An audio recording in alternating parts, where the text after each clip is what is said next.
A very good afternoon, everyone, from Cardiff, indoors in Cardiff. And for all the ever-spiralling profile of the Premiership and the massive prestige of the UEFA Champions League, let there be no mistake. The English FA Cup final, with its pedigree, its colour, its pageantry, remains a hugely significant day on the football calendar. For Arsenal, Cardiff, in the splendour of this Millennium Stadium, is fast becoming home from home. Their fourth outing here since its opening just 4 years ago. But for Southampton, so proudly to be led out by the engaging and charismatic Gordon Strachan, well, it's not only their first visit to this sumptuous arena, it is their first appearance in the FA Cup final since that glorious Wembley triumph over Manchester United way back in 1976. Arsenal, the old hands, just now then their third successive FA Cup final. Southampton, the eager newcomers. It's a fascinating matchup, with the Gunners under Arsene Wenger so anxious to gain swift compensation for missing out on the league title by retaining the trophy they won last year. But the Saints have come marching into the Welsh capital, of course, to enjoy the day, but certainly not merely to act as bit part players on this senior stage. They are confident with this huge backing of their fans too. They won't fluff their lines, fiercely determined not to freeze under the spotlight, and they're hoping now to turn in the kind of performance that they will surely need if Arsenal, so imperious for most of this past domestic season, are to be matched and subsequently overcome. Chris Marsden, the pinnacle for him of his 18-year career, just featuring in a match of this stature. It means so much to him. And Arsenal captained by David Seaman in his fifth FA Cup final, and what may well be his finale for the club after 13 magnificent years. Sir Bobby Robson. Today's guest of honour is Sir Bobby Robson, who himself, of course, was an FA Cup winner as a manager with Ipswich way back in 1978. Underdogs on the day, and that is certainly the situation here, Ray Clements, with Southampton this afternoon. Well, certainly it is, I wonder how that young boy Chris Baird is thinking that Sir Bobby Robson's just shook hands with, because certainly it'll be a big day for him, a day I'm sure he wasn't expecting. But certainly when you look around this stadium, over to my right-hand side there, the Southampton supporters, I mean, they're here for a carnival. There's yellow and blue streamers, balloons, everything. It really is a fantastic day out. And Gordon Strachan there, so pleased for him, because he's done a tremendous job at Southampton. Grant Barber, today's referee, introducing his assistants Keith Stroud and Nigel Miller, and the fourth official, Mike Dean. No hiding, I think, that the build-up for the final has been more intense, more excitable down on the south coast, although no one will relish this more than David Seaman here. I think in North London for Arsenal, the mind-numbing shock of their team blowing the championship, as they will certainly see it, is probably still sinking in. While for long-suffering Saints supporters, suddenly their team have been thrust into the limelight after so many barren years, and how these fans are relishing this day as memories are revived with that very special afternoon 27 years ago, when the late Bobby Stokes wrote his name into the record books with his match-winning strike.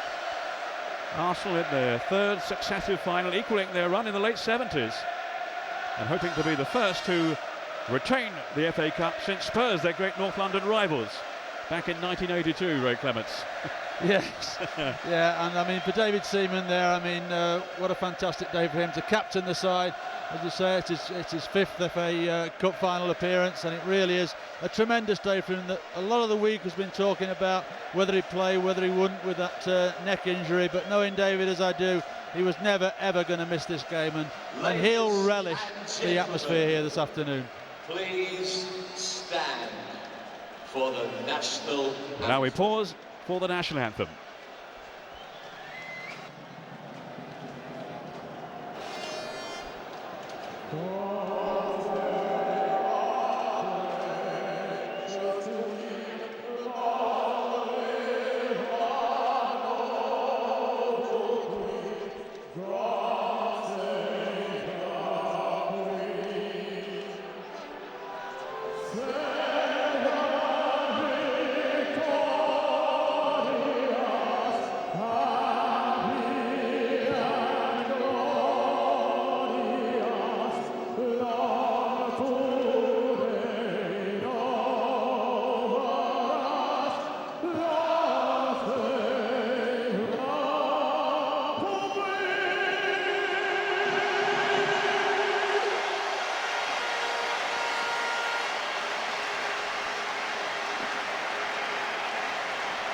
you, Tony Henry. Well, superbly sung as ever.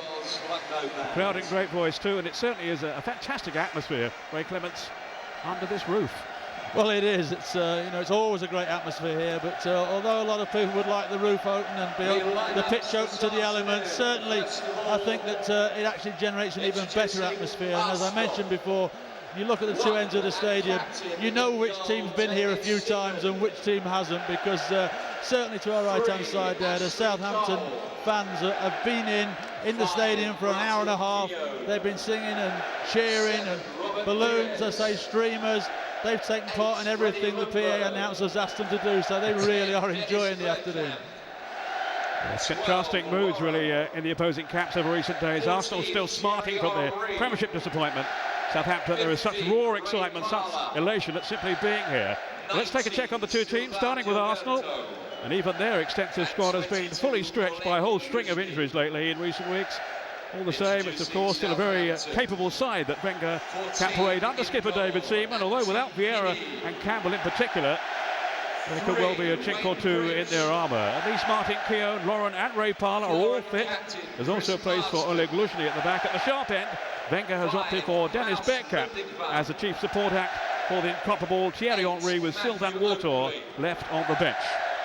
Yes, I mean, that was the only surprise, I think, that Wiltord was not playing, but of course Bergkamp's got tremendous experience. He'll drop off the front, off Henry, and allow Ljungberg and Pires and even Parlour at sometimes to break forward beyond Bergkamp. So the test for Arsenal will be, can their back four stay strong against the Southampton front two? That's a certainty, because there is one or two players who are playing today that maybe might not be 100% fit.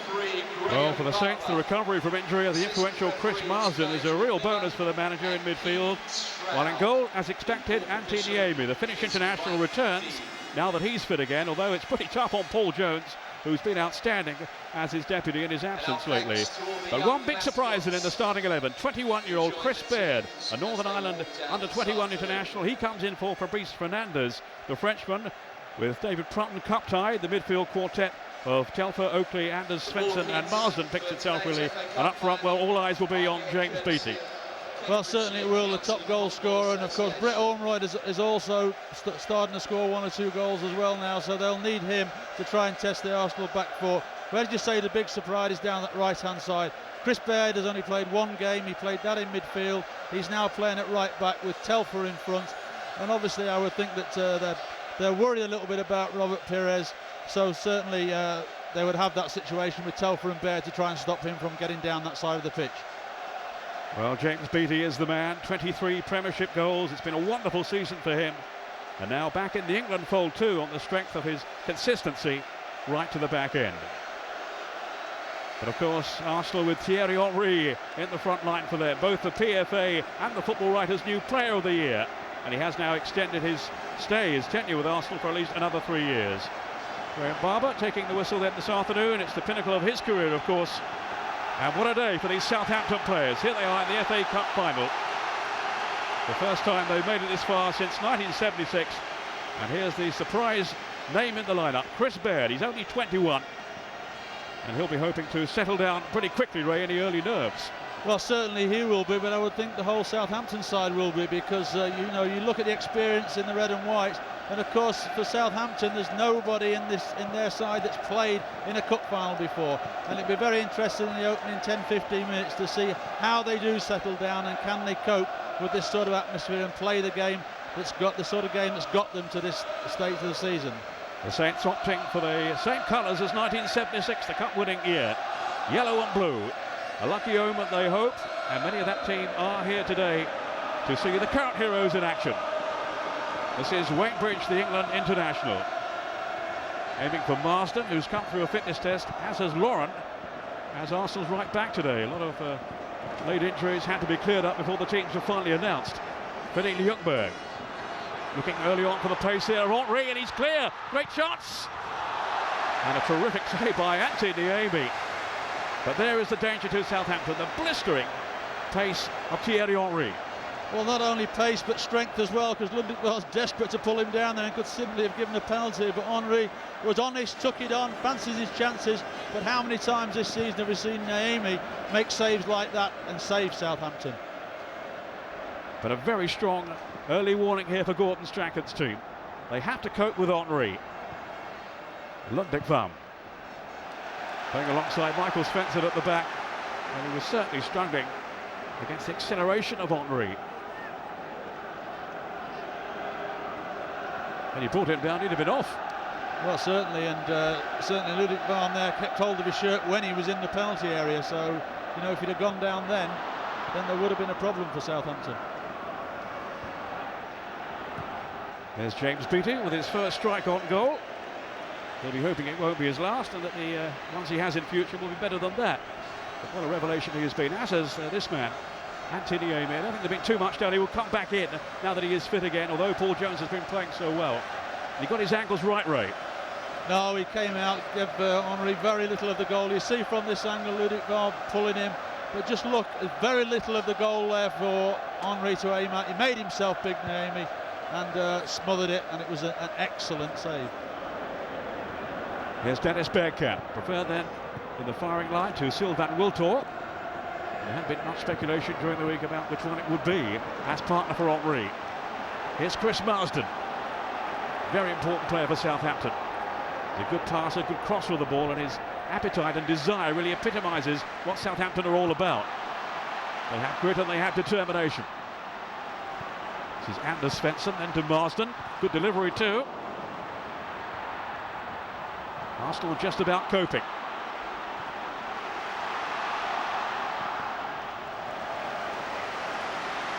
No two ways about it, Arsenal are not defensively as strong as they have been in the past. Arsene Wenger admitting now he's lost the monuments and he hasn't really replaced them. The likes of Lee Dixon and Tony Adams and Nigel Winterburn. Dennis Bergkamp. Parler's flick, then Gilberto, the Brazilian, and Ashley Cole, who'll be lending support to Pires down that left side. As Ray was saying earlier, they are concerned, I think, about the threat that Pires in particular will pose. That's the inclusion of Baird at the expense of one of the flair players, Fabrice Fernandes. I think also it shows what Gordon Strachan's game plan is as well. He knows that if he has too many flair players in the side and tries to match Arsenal in that side of the game, then they might lose. But what he'll do is pick a side that will get around Arsenal, make it difficult for them to get their rhythm going, and certainly the longer the game goes on at 0-0, then the more you would think that Southampton will have a chance. And Gordon Strachan will not be sitting in that seat all afternoon, I can assure you. I'm surprised he's sat there this long already, I have to say. He's normally so animated, but he's been pretty calm all week and jovial and perky form. Really relishing having taken this team through to this FA Cup final. Just looking at Thierry Henry, is there a slight injury there maybe? Certainly moving a little gingerly. Gilberto. He didn't finish the season as well as before today. He didn't finish it as strongly as he started it. Maybe ran out of steam a little after his exploits in the World Cup, but he played in every game for Brazil in their ultimate triumph. Freddy Ljungberg. And then to Lauren. Arsene Wenger was keeping his cards pretty close to his chest in terms of who would play today, but I think Lauren had been a doubt right up until the last couple of days. Here's Ashley Cole, another who's been on the injury list lately. Now Bergkamp. Did well then to work it on. He was clattered in the meantime.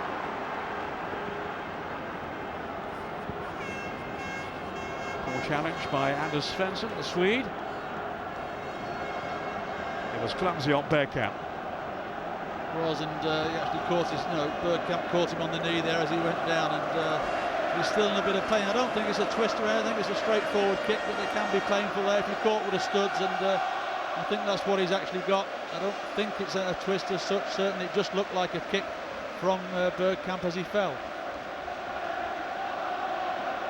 Oleg Luzhny, who's come in at the back then in the absence of Sol Campbell, out through suspension of course after his sending off against Manchester United, and Luzhny himself was yet another who had been doubtful for this game. Well, can Svensson continue? They don't want to lose him. He does give them some bite and some flair too going forward.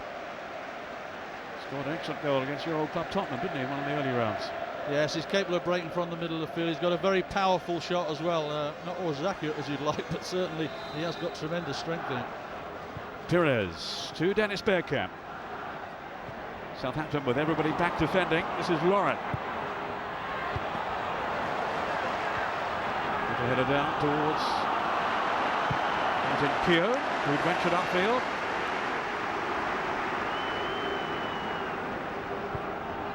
Keogh only came through a fitness test this morning, we gather. And they really need him without Campbell. Cole looking for Henry. That was Michael Svensson. No relation to Anders. Bertrand marauding up front. He's full of running. Very lively, very vibrant. What a ranks to riches tale for him. Only a few years ago he was playing non-league football and working in a textile factory.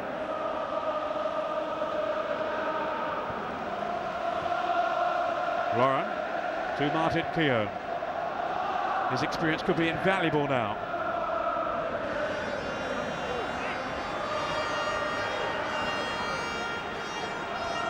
And such a worrying moment early on for Klaus Lundekvam. Do you feel they've settled a little since then though, Ray? I think so, yeah. I think they've started to get closer to Arsenal in this last 3 or 4 minutes and not allowed them to play too many pretty passing movements. And they're going to have to do that for 90 minutes if they're going to win this game, Southampton, that's a certainty. But it showed that if you don't keep that going, then this man on the ball now can cause you a problem. Henry, faced by Wayne Bridge, just glided inside and then Niemi lost it. It was Bergkamp and cleared off the line. Young Baird who got back. Lauren.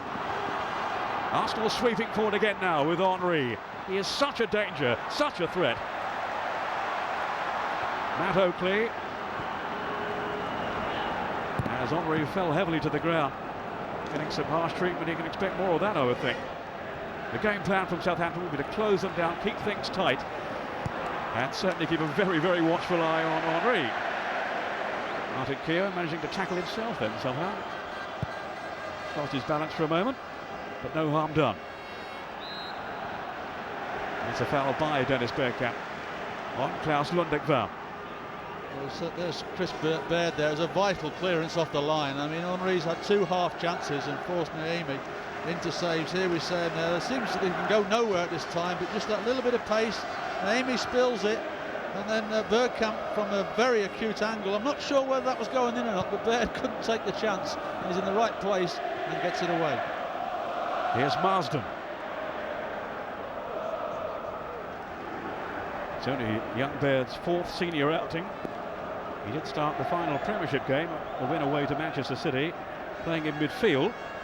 And he also came on as a substitute in the 6-1 thrashing of Southampton by Arsenal at Highbury just a couple of weeks back now in the league.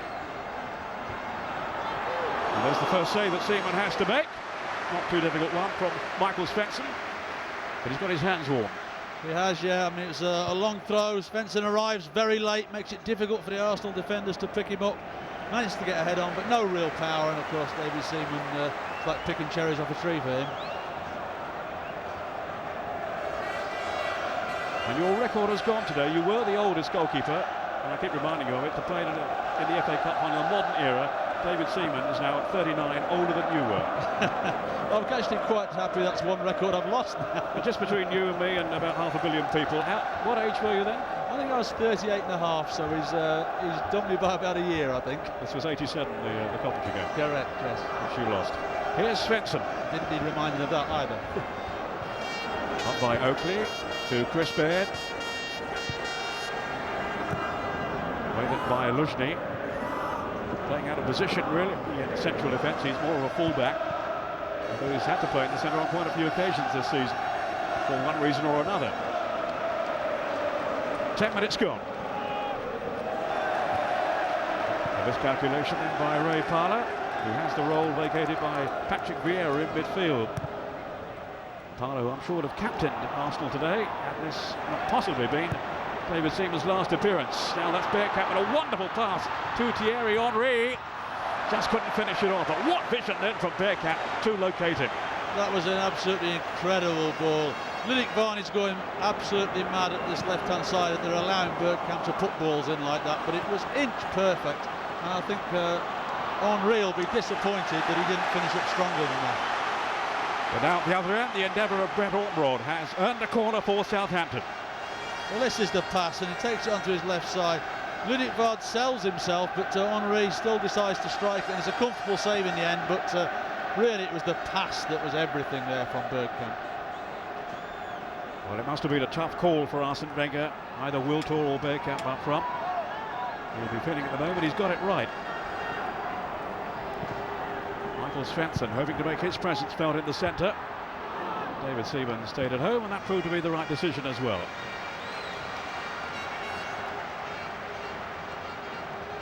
"13 fantastic years at Highbury." What's your reading of the situation now, Ray? Do you think he will stay on there and fight for his place? I think he'll sit down after this game with Arsene Wenger and have a long chat about what the future is. I know for a certainty Arsene wants him to start taking charge of the goalkeeping coaching there at Arsenal, which is something he's very interested in. But I think unfortunately nobody goes on forever, and I'm sure that Arsene Wenger will bring somebody else in the close season. But then David Seaman is a strong enough character to say, OK, well, I'll have the fight and we'll see who is number one. That was Telfer's pass, which has gone astray. Laurent tidying up now under pressure from Chris Marsden, and it forced him into an error too. Laurent, who I wouldn't think is fully fit by any means, but Wenger knew he had to gamble with 1 or 2 today. Here's Marsden, so desperate to play. 34 now, Chris Marsden. He's journeyed around the lower leagues. He's now found his niche with Southampton. He has had an outstanding season with them. That was his little cushion header down for Ormrod. Prepared to take on Martin Keown, and he got his cross away too. Dealt with by Gilberto. Ormrod, who scored here actually for Blackpool in the 3rd Division playoff final against Orient. That was Anders Svensson. Again, Gilberto just providing that shield in front of the back players. And it's Telfer who fires it over the top. And they are beginning to impose themselves a little on Arsenal now. Well, that'll be a pleasing passage of play for Gordon Strachan and Southampton, because in that last 3 or 4 minutes there, they've forced Arsenal into unpressurised errors. Arsenal have given it away needlessly. We just saw with that shot from Telfer, it came from a sliced clearance there from Oleg Lesnar. So certainly it's the plan that Gordon's put in place is starting to work, but we've also seen that in Thierry Henry, he's had 3 opportunities already in this game to put Arsenal 1-0 up, and certainly Southampton are going to have to get tighter on him, otherwise they're going to pay a heavy price. Here's James Beattie, foraging up front. I saw Arsene Wenger just glancing up at the roof moments ago. It is the first FA Cup final to be played indoors. They shut the roof a couple of hours ago now after some heavy rain in the area. It's a pretty humid atmosphere. It's certainly a sizzling one too. Beattie is the target here. Keown to bail Arsenal out. Well, initially anyway, and then it's Michael Svensson. And that's 2 opportunities he's had now. Well, it is unfortunate the 2 opportunities that have come Southampton's way have fallen to the wrong person, really. If that had been James Beattie, it might well have been 1-0. But certainly Svensson in the right place. Unfortunately, the technique not quite good enough. Doesn't get over the ball, as you see there, and it flies aimlessly over the bar. But that's 2 long throw-ins now Southampton have had, and they've had half chances from both of them. In fairness to Michael Svensson, he has popped up with a few goals this season, including one, the winner indeed, at Manchester City on the final day of the Premiership campaign, in which Southampton finished their best ever 8th. This now is the icing on the cake to appear in this FA Cup final. Great partner for Arsenal. The scorer last year, of course, in the 2-0 win here over Chelsea. Philip Ljungberg getting the other one, and he is hoping today to become the first man in FA Cup final history to score 3 years in a row. Ormrod now for Southampton. This is Bridge. Ashley Cole with that headed clearance. Perez couldn't get there though.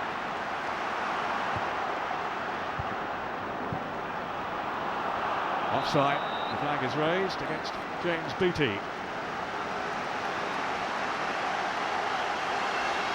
He's been scoring goals consistently this season, Beattie.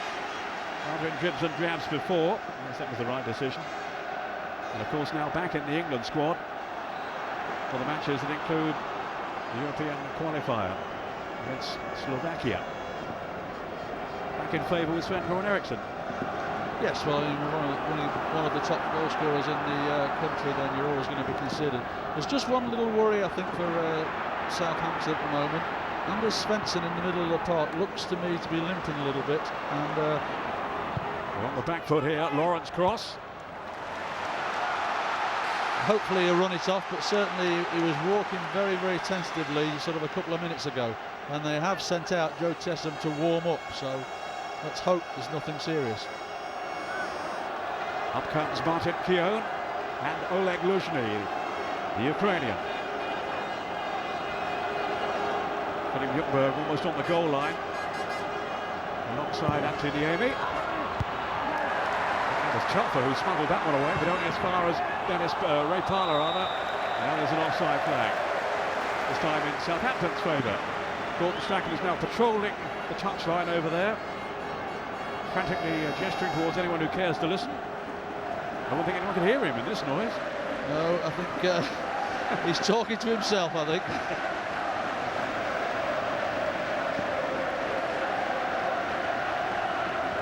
He has been saying this week how much he was looking forward to the day, and he's got a new suit too. He says he's still got that one from 1985 when he played for Manchester United, and it's wearing a little thin. This one didn't cost him anything either. Here's Cole. Now Lundekvam with a free header. But a torrid afternoon it was seen against the case of Henry.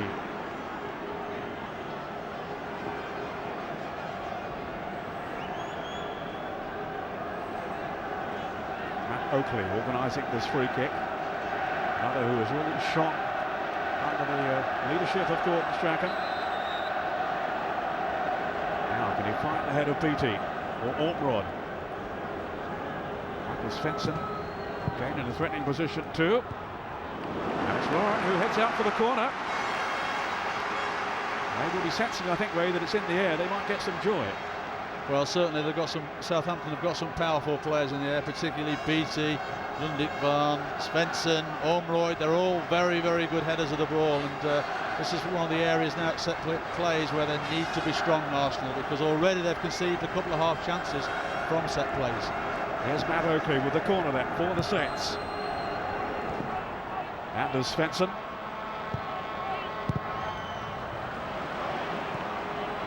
Again, Arsenal keeping them at bay, but maybe not for long. This is Chris Baird. He bent it in too. Ahead, David Seaman just about managed to clutch it. Well, I think they thought it was going to sneak in. Well, it shows great confidence from the young boy, doesn't he? Pulls it down out of the sky, takes Von Perez and then bends it with that right foot. And certainly David Seaman saw it a little bit late, but managed to get across because it was going to sneak in off that far post, I think. David Seaman, you remember, made that fantastic save late on in the semi-final against Sheffield United to keep out Paul Pesky-Solido.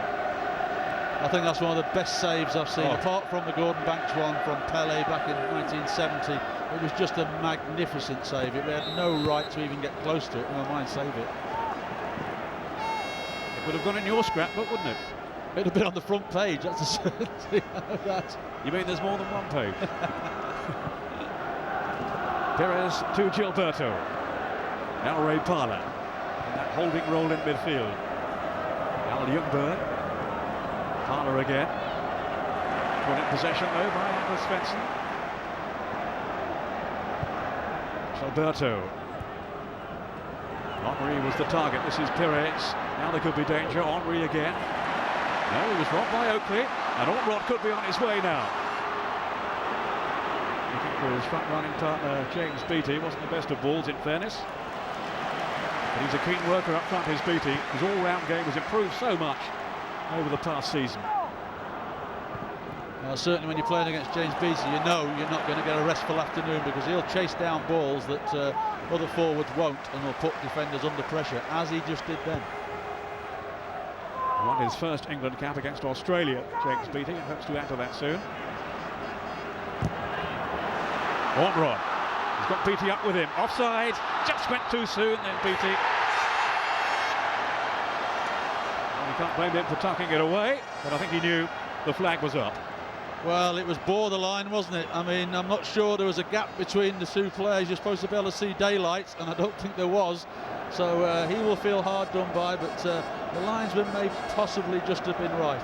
Well, they have a good understanding, these two up there, Conrad and BT. They actually played together as juniors at Blackburn. Few problems early on here for Arsene Wenger. He would regard as catastrophic, I'm sure, any defeat in this final this afternoon. A season for them that promised so much, but as yet has failed to deliver. Ljungberg.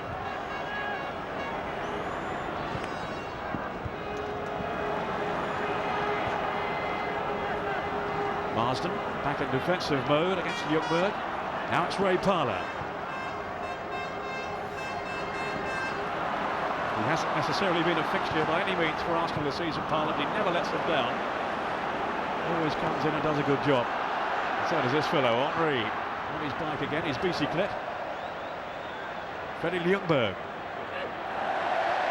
They're failing to outwit Wayne Bridge. Interesting comparisons today, Ray. Wayne Bridge for Southampton on the left, Ashley Cole for Arsenal on the other side, and of course both vying for an England place. Well, that's right. The great thing for Sven is that he's got two left-sided players in Wayne and Ashley. There is not a lot to choose between them. They're both excellent fullbacks going forward and defending. Both got great pace, and certainly that's one area of the England team that there isn't a weakness for a number of years to come. Good play then by Telfer. Lawrence missed it. This is Marsden. BT making a dart into the box. Just couldn't make contact. But another scare then for Arsenal. Here's Oakley. Telfer going in for Anders Svensson, who has quick feet. He's done well too. Still Svensson. And away for the corner. Their confidence is growing. Certainly they're the side that's on the up without a shadow of a doubt. I would think Arsene Wenger would be disappointed in one or two tackles that went in there. Certainly you'd expect Svensson not to get that freedom and to walk through that tackle as he did with Ljungberg. So this will be giving Southampton and their fans tremendous confidence. Southampton very much the underdogs coming into this game, but giving an excellent account of themselves so far, despite those early concerns caused by Henry. That was Keogh. And a good challenge from Chris Baird. And so far so good for Gordon Strachan, who's never been a loser in a cup final. He's featured in 4 now. Both sides of the border. For Aberdeen up in Scotland. And he was a winner with Manchester United back in '85 against Everton. Oleg Luzhny. Well, what happens today? It's been a fine season for Gordon Strachan's team. He's such a valiant character, but he has them well organised. And of course, simply reaching this final guarantees entry into the UEFA Cup next season, with Arsenal in the Premiership, in the Champions League. Telfer.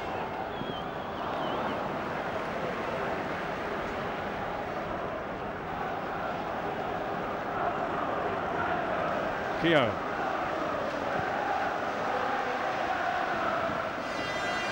Baird is cool and composed. Seems totally unruffled by the occasion so far, and he certainly came to their rescue early on in this match with his clearance off the goal line. The third FA Cup final here in Cardiff.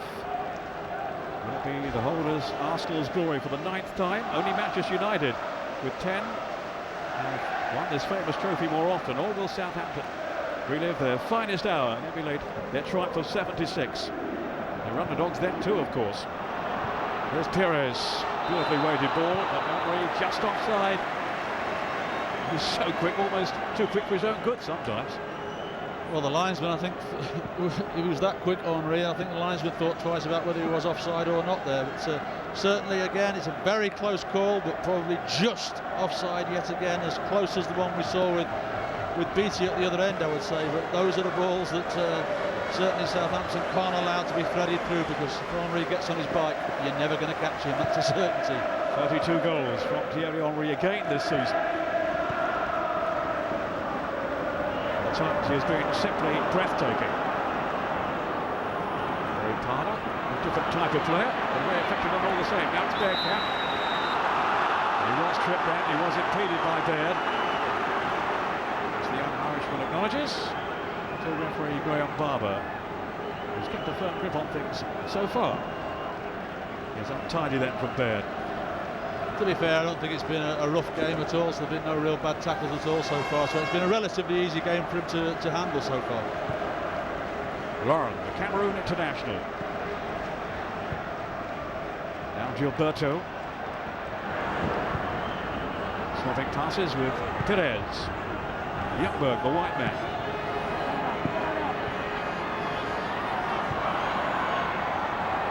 Now Gilberto and Perez. Good combination played by Arsenal, but Southampton standing firm as Klaus Ruttingbrand, the Norwegian, clears. Something of a cult figure he is with the Saints fans. He's never scored for the club in his 7 years. Tell you what, he wouldn't mind getting one today, would he? It would have been worth the wait if he gets it today, but I think his major concern will be, can he handle? I think he'll be just as pleased if he can handle Henry throughout this 90 minutes. He's had 1 or 2 nervous moments already. In fairness to him, he's been pretty consistent down the seasons, Klaus Lundekvar. And has formed a decent partnership at the back with the other Scandinavian there, Michael Svensson.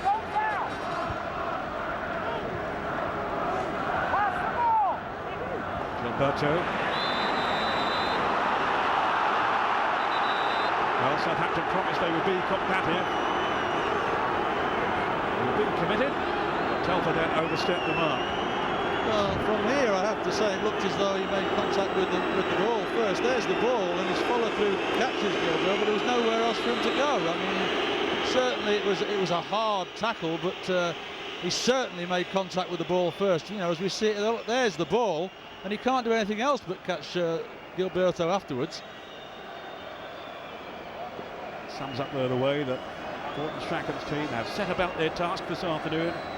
There is so much desire and spirit about them, and they will feel like that's the way they have to play. Well, yes, I mean, I'm sure that was the game plan, that they need to get in and around all of the Arsenal's talented players to make sure they're not allowed time to get into rhythm and their passing that they can do so well. But for me, that was a little bit harsh. I thought it was a good tackle, and some people like Tommy Smith would not have survived in this game, I don't think. Some of the tackles that are not allowed these days. Just got a view of your boss there. Has he given you permission to work here, Sven? Yes, he said I could have today off, but report for the squad tomorrow lunchtime, please.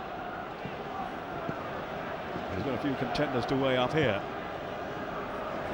Rujny is chipped. Henry has gone down. Still not moving too freely, much to Southampton's relief. Bridge. Omrod chasing, and he will chase all afternoon, that's for sure. And he was taken out then by Keown. That was completely mistimed, and I think that will have to be the first caution of the afternoon.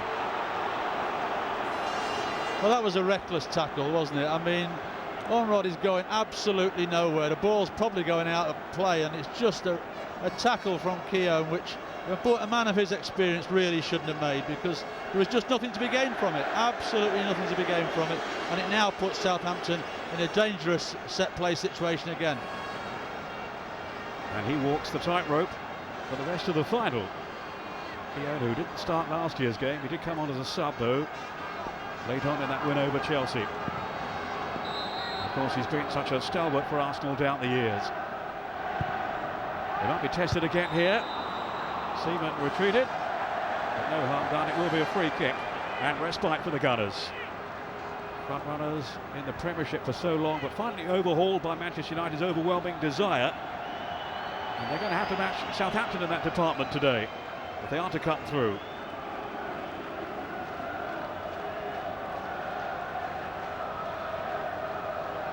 Henry seems to be okay again. Still stretching off the groin area there. I think over that far side there he slipped on a bit of turf that moved and felt a little tweak in the groin area, but he appears to be okay. There's a scuffle going on now. James Beattie at the heart of it after clashing with Luzhny.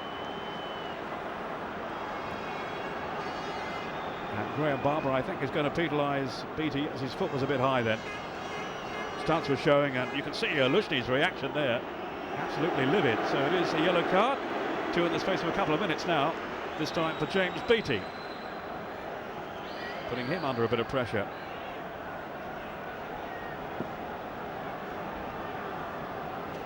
But no question they have not come here, Southampton, just to enjoy the day. And all credit to them for that. Here's Luzhny. Lauren asking a lot of Bearcat. Michael Svensson had stayed with it.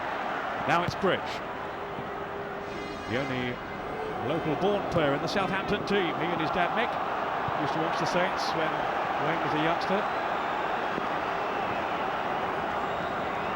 Niemi here came from Hearts, and his old teammates have sent him a good luck card for today. Although with all the posts, he probably hasn't seen it yet. There's been so much excitement down on the south coast.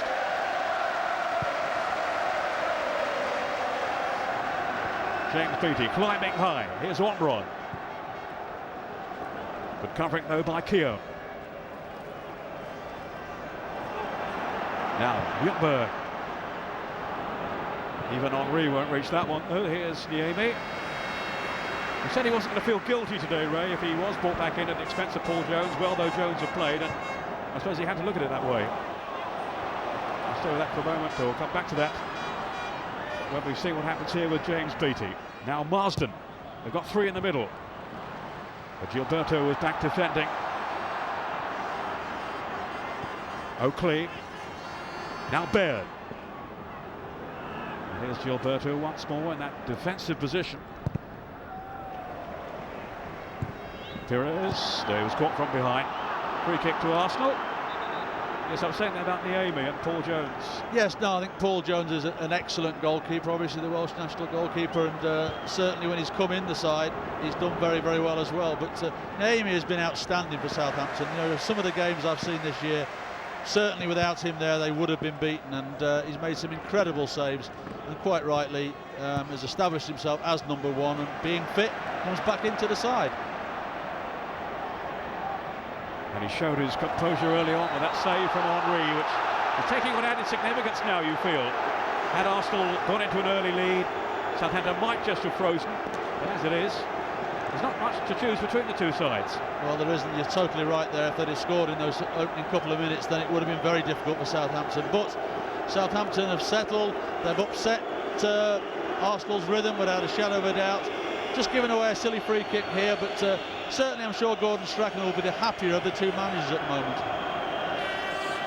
Dennis Bearcat will float this one over. Keogh making a late run to join Luzhny up there.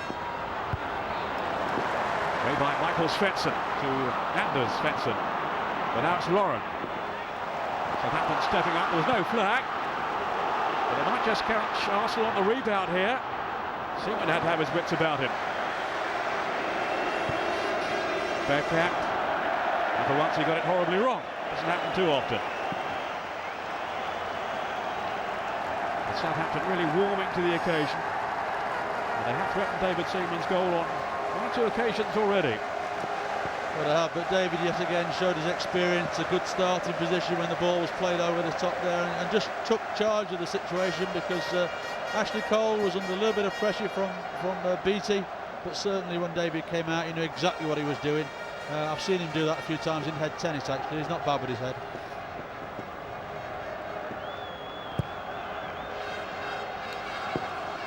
Nor is this fellow, Martin Keogh, winning his aerial duel this time with James Beattie. And it promises to be a key clash too. Bridge, nicking the ball in then for Beattie. Now it's Marsden.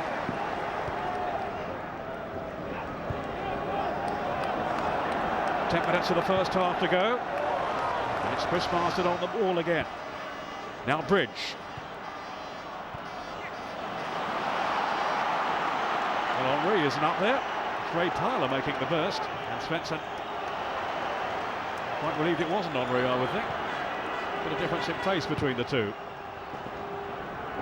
Lauren. Brett Ormrod upfield is just limping at the moment. There'll be 2 more doing that now, I would think. Beattie again colliding with Keogh. Not a lot of love lost between those two so far. and Svensson. Bearcat hovering with intent, but Chris Baird was there. Getting appreciative applause from the Southampton fans, backed away to our right in their yellow and blue, the same colours, remember, as 76, when as underdogs they triumphed over Manchester United.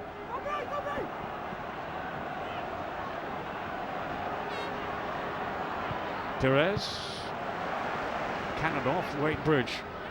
Perez again, and that'll be the Amies.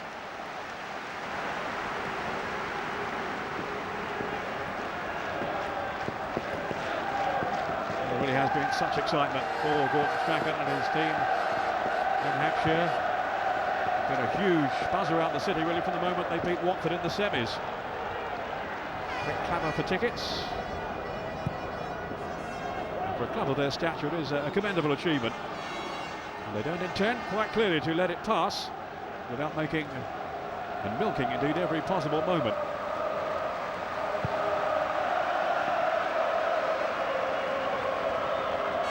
Henry beaten by Lundekvar. Not really his strength. Thierry Henry beating players in the air, but on the ground he's absolutely deadly. Matt Oakley. Outmanoeuvred by Gilberto, now Perez. Baird once again. Coming to Southampton's rescue.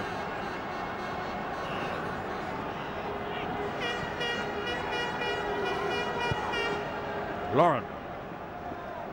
Marsden closing down on it, but it's Parler here. No real width though. Henry, now Bearcat. Played it for Ljungberg, and then Perez. Yes! Arsenal take the lead on 37 minutes. Robert Perez. I was only just thinking to myself how quiet Perez has been in this opening 37 minutes. And then, as all great players do, they pop up with something. Southampton will be disappointed. Lovely ball from Henry and from Bergkamp. To be fair, Ljungberg's touch wasn't the greatest to start off with. It looked like the chance had gone. But once they get a little bit of luck, it rebounds off Lundekvar there. And there's Perez. He doesn't miss the target from there. And although Niemi got a hand to it, there was nothing more he could do with it. But they have a little bit of luck here when the Bergkamp pulls it back, because certainly Ljungberg's touch wasn't the greatest. We get a block on it, but there it just rebounds to that man there. And as I say, we've seen him, he doesn't miss chances from that sort of range.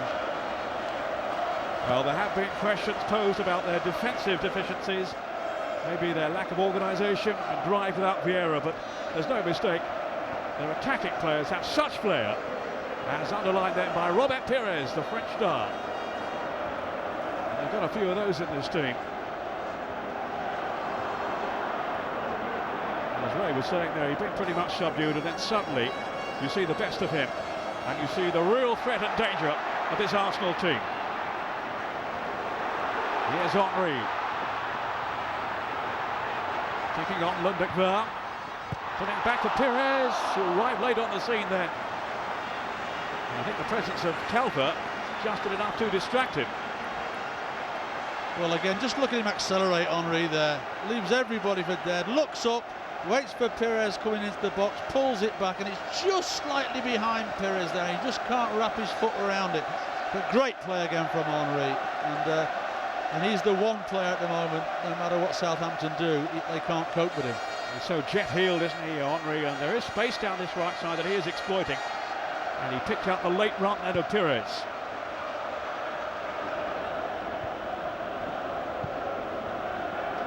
Almost into the last 5 minutes now of the first half. A sickening blow for Southampton to suffer. I noticed Chris Marsden clapping his hands just after the goal and urging his players to show their character now, not let their heads drop. But it was a goal to stun them from Perez. His 16th for Arsenal this season.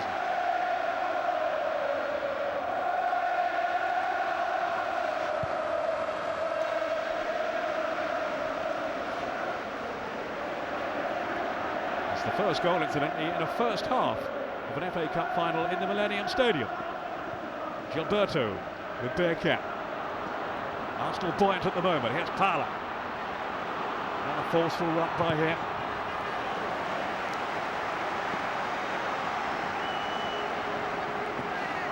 It's a different type of player to the men around him, Ray Parlour. Very important for them, isn't he? Well, you've got to have a balance in your side, and Ray Parlour gives them that. He's such a strong runner, box to box. He wins tackles. He doesn't supply the passes maybe that Pires does, or sometimes that Ljungberg does, but he's vital to that Arsenal side. A moment for Pires to treasure. He, of course, missed last season's final through injury.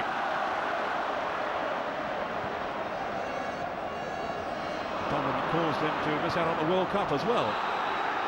There's Potler with a hefty challenge. Just fought for a moment there. Graham Barber was reaching for the notebook. And only a reprimand this time for the Arsenal midfielder. Actually only played in just over 20 games this season in terms of starting matches, Ray Parlour. Over 400 senior appearances in all. And he is very much a part of the scene at Highbury. Rightly so. Good jump in by Beattie. Now Bridge.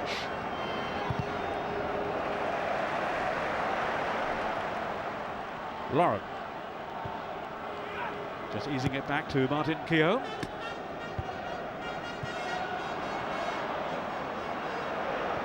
Both the goals against Chelsea came late on last year, of course, and the year before that. Ljungberg gave Arsenal the lead, but Liverpool won the day with those two very late goals from Michael Owen. Now Parlour. Henry, they've given him a side of goal, and Bergkamp has one as well. Driven in by Bergkamp. And a mighty scramble at the back. They've got away with it though, I think. Here's Parlour, maybe not. Henry. And that was a very important block then by Matt Oakley. The flag stays down. Niemi just kept the ball alive. But a real chance here, for Ray Parlour. Well, there was. I mean, it's some nervous moments at the back here for Southampton at the moment. They just don't know how to deal yet again with Henry. He's dropped off the central defensive two. They don't know whether to go and pick him up or not. And once he starts running at them, then they've got massive problems. Do they go to him? Do they back off?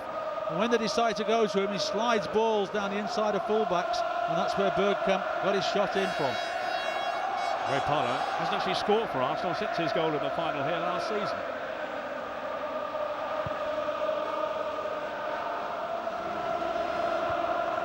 Lundekvam and Gilberto looking strong in the midfield for Arsenal alongside Parlour. This is Lauren. Gilberto again. Bergkamp, lovely football from Arsenal. It's Pires on the charge now for the Gunners. Yep, Ashley Cole up there with him.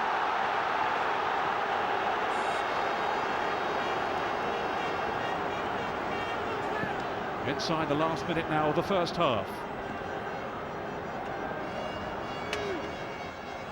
Cole. Working in tandem with Pires to win the throw. Vital really that Southampton don't concede another one now, with half-time approaching. Gordon Strachan, I'm sure, will have plenty to say at half-time. They say actually he's quite a cool character, believe it or not, in the dressing room. You wouldn't think so from his interviews afterwards and his antics on the touchline. Yes, I read that from Wayne Bridge in the week, saying he was as calm as Sven in the dressing room. Well, really? He makes up for it on the line then. So he's actually asleep then.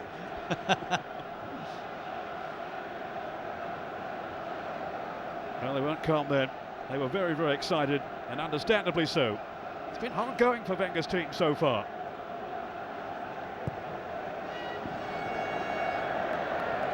They've actually been in decent form since conceding the championship to Manchester United. 10 goals in their last 2 league games, including 6 against Southampton, although I don't think we should read too much into that, given the personnel on parade.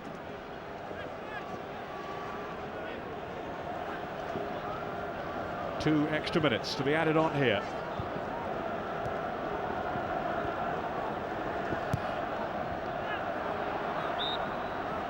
Of course, Wenger was as stunned as anyone at Highbury by the failure to win the championship when they had been favourites for so long. Wayne Bridge.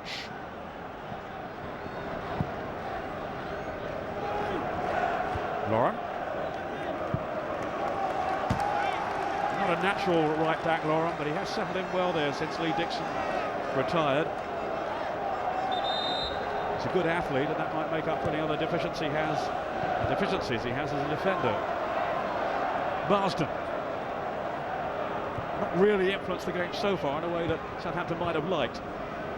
No, as I say, until the last 10 minutes, Southampton will be pleased with the amount of play they've had, and that they've messed up Arsenal's pattern of play. But in terms of, they've had a couple of half chances from set plays, but in general play, they haven't really upset Arsenal yet, and that'll be something I'm sure that Gordon will be talking about at half time. Southampton in their 4th FA Cup final. They had to at the start of the 1900s, and then of course 1976, their big year. It's been a long wait, and now they intend to make the most of this occasion. But not easy against a team of Arsenal's quality, even without Campbell, without Vieira. Here's Lauren. There is the half-time whistle, and it's advantage Arsenal at this stage, thanks to the goal from Robert Pires. Certainly Southampton have had their moments. They might have scored. One or two scary situations for David Seaman at the other end. He cleared one off the line, young Chris Baird. His surprise inclusion for the Saints today. And Southampton will still feel they're very much in this FA Cup final. And at the moment they trail Arsenal, the favourites, by a goal to nil in the Millennium Stadium. So Arsenal shading this FA Cup final through Robert Pires, who has been talking this week about extending his stay with Arsenal. There had been speculation that he might move on, frustrated as were so many of the Arsenal players by their failure to win the championship. Now he says he wants to be part of their success in the future. And after that goal today, well, I would think he'll be thinking just as positively, Ray Clements. Yes, I'm sure he will. I mean, he's a tremendous asset to Arsenal Football Club. I mean, he's got an awkward running style. He doesn't look like he's covering the ground, and yet whenever he goes to beat somebody, he just not only goes past them, but then leaves them for dead. He really has got a great change of pace, got great vision, and of course for a midfield player, he scores vital goals as well, as we've seen today. So somebody like that is a massive asset to a club like Arsenal. Arsenal then to get the second half underway. Now attacking the goal behind which their fans are backed. Thierry Henry, who had that great chance inside the first 30 seconds or so. Southampton survived that. They do now find themselves having to come from behind in their first FA Cup final in 27 years. Oleg Luzhny. Southampton haven't really got at him, you feel. And although young Baird has done well on his inclusion, you do look now at the gamble of putting him in ahead of Fabrice Fernandes, and maybe think later on, Ray Clements, Fernandes will come on, and then there would be a bit more enterprise going forward. It wouldn't surprise me if nothing happens in the first 20-25 minutes, if it stays like this, that Fernandes will come on, because he is a very, very creative player. And you had just mentioned Luzhny there. I think certainly Keown and Luzhny have not looked as solid as you'd hope they would be. But having said that, Southampton haven't got enough concerted pressure on them to try and expose them. The poor clearance sent to by David Seaman. Telfer. Now Baird. This is Watt with clever turn too, and that was literally covering. The Southampton can take heart from that. Promising moment in this early phase in the second half. Well, one led by Anders Svensson, and then by Ramsek Michael. Baird and Oakley, who actually had a couple of years with Arsenal very early on in his career, and then rejected them. This is James Beattie. Typically a belligerent piece of front running from him, but nothing to show for it. No, he thought he could do Martin Keown on the outside there, but his first touch was just a little bit heavy, which meant he was always struggling to cut it back from the line, and consequently knocked it out for a goal kick. But as I say, we've just seen Brett Ormond with a wonderful little turn, which eliminated Ashley Cole, and then nearly got a chance from that. And of course, we've just seen James Beattie there at the edge of the box, prepared to have a go at Martin Keown. And I'm sure that Gordon Strachan would have said to Ormond and Beattie, you really do need to get at these two centre-backs, because as good as they can be, don't think either of them are 100% fit and are therefore could be got at this afternoon. As Keown in particular seemed to be struggling at times. Remember, he's had this hip or thigh problem all week. Didn't train, I don't think, on Thursday, and he'd been a big doubt almost up until kickoff. Good to see Kolo Toure warming up during the break. It's a possible replacement. Here's Keown now. So much success over the years with Arsenal. Maybe a swan song for him, with Arsene Wenger saying he's definitely going to buy another defender, and he says another goalkeeper too, but David Seaman won't listen to that. He'll listen, but he's strong enough character to say, well, you're going to fight to get my place, that's a certainty. But for England now, Ray, that is it, is it? Well, I think, Sven has said that let's look at what happens at the start of next season, because at this moment nobody, including David, is sure exactly what's going to happen at the end of this season. So I think Sven is waiting to the start of next season. The door is not closed, but obviously he's got to be in that first team at the start of next year. Here's Matt Oakley. He's had his best season really so far for Southampton, a season that began actually with Gordon Strachan not guaranteeing him a place, but he's won him over. Can he now force his team, or help force them, back into this final? Decent cross. That was Keown underneath it. And a bit of pressure too then for Michael Svensson.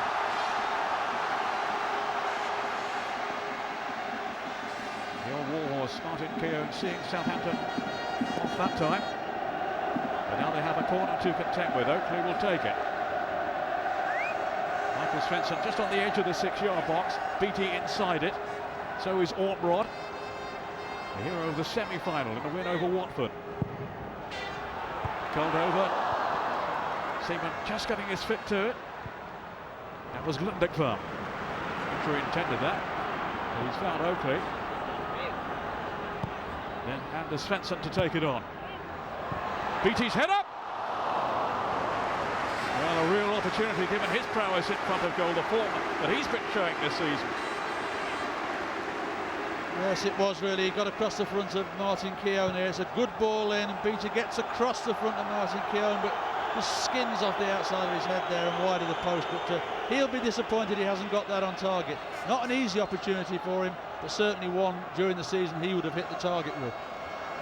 He is such a good round, all-round, old-fashioned type of centre-forward, Beattie, that that's his real strength in the air. But even though he didn't make the most of that chance, he certainly raised the spirits of the Southampton fans here. Passed away to our right. And now it's Freddy Ljungberg threatening to skip through. And Dennis Bergkamp. Ljungberg wants it played into the middle.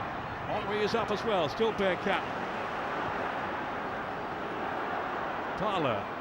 Taking up for Gilberto. Maybe heard the footsteps of Brett Ortwell behind him. Southampton's got a man down in the penalty box. Lundekvam, I would think. Perez. And sportingly, Thierry Henry playing the ball out. It is indeed the Norwegian Klaus Lundekvam. Yes, I think Lundekvam felt the tackle from Dennis Bergkamp. Lundekvam went to win the ball, and Dennis Bergkamp also went in, and Lundekvam has come out the worst of that. Here we see the tackle there. Lundekvam goes to clear, and of course there Bergkamp tries to block and just catches the right ankle of Lundekvam there. Lundekvam, who was Graham Souness signing for Southampton, his 7th year now. He has certainly had his hands full today with Thierry Henry and Freddy Ljungberg.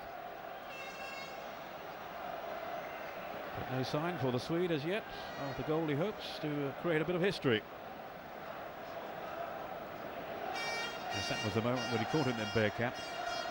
Nothing too sinister, but the foot was left in and there was contact. Yes, I think it was safe. I think Bergkamp was certainly trying to get a block on the ball, and of course Lundekvam was trying to clear it, and sometimes you get those clashes.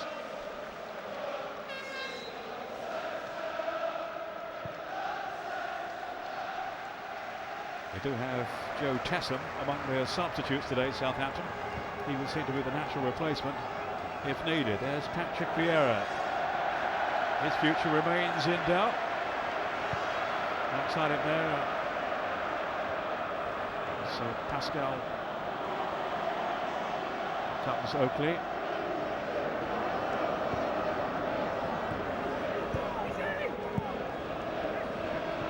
Pascal Sigan, sorry, I didn't give his full name then. I was distracted. Here's Ljungberg. Now Gilberto. This is promising for Arsenal. Dennis Bergkamp. Just made that bit of room for himself. It's beaten away, but not too far. And then into the side netting from Freddie Ljungberg. He has squandered his big moment. Well, I bet he can't believe that he's missed this. You know, Bergkamp does well, brings it back onto that favourite right foot of his. How many times have we seen him bend that in? Amy really should have knocked it wider than that, but it's a great opportunity for Ljungberg there, and he will know that it should be 2-0 to Arsenal now. Because when we see it from this angle, I think he's got an awful lot of the goal to aim at here, and harmlessly puts it into the side netting. Yep, he really knows he should have done better there. Hoping to be the first man in FA Cup final history to score 3 years in a row. Pires. Michael Svensson is the last defender. Back in the fray, but not looking that comfortable. So Gordon Strachan may have to contemplate a change.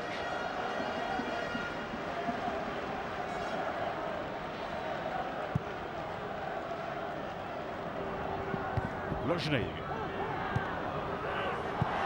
Telfer. Back in towards Brett Ormerod. That was Gilberto hooking it out. Only as far as Bridge. Thala really snapped into that tackle.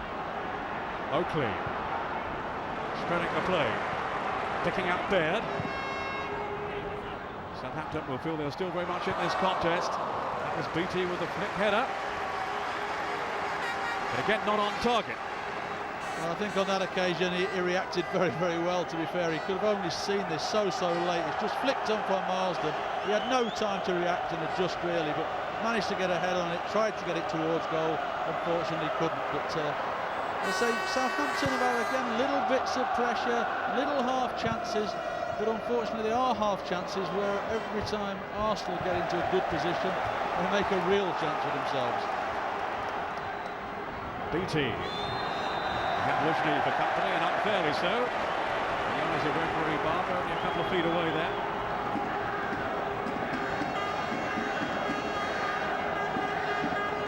Now will Oakley take the responsibility here, or BT? He seems keen enough. And with his goal scoring record, you wouldn't argue. He's not going to try one from there. It's much more of a threat in and around that penalty box. Matt Oakley. Went darting across, hoping to leave some space behind him for BT to exploit. And they have got a corner out of it. Again, those yellow and blue flags away to our right are waving. I think BT's smiling there because he can't believe they've got the corner, because there was no danger from the cross, and Gilberto nodded it out for a needless corner there, really. Again, Arsenal wobbling defensively. It swung in. Seaman didn't get there. Goal kick this time. Telfer on the end of it. It seems to me this is their best route, their best hope of a goal. Something to come in the air like this from a set piece. Yes, unfortunately, David, not getting there, but every set play they've had, really, they've caused some sort of anxiety in the Arsenal defence. So certainly they will see at this moment their best chance is from scoring from one of these set plays, and they are starting to get a number of them now. David Seaman hoping today to join Mark Hughes of Manchester United and Chelsea fame as a 4 times FA Cup final winner.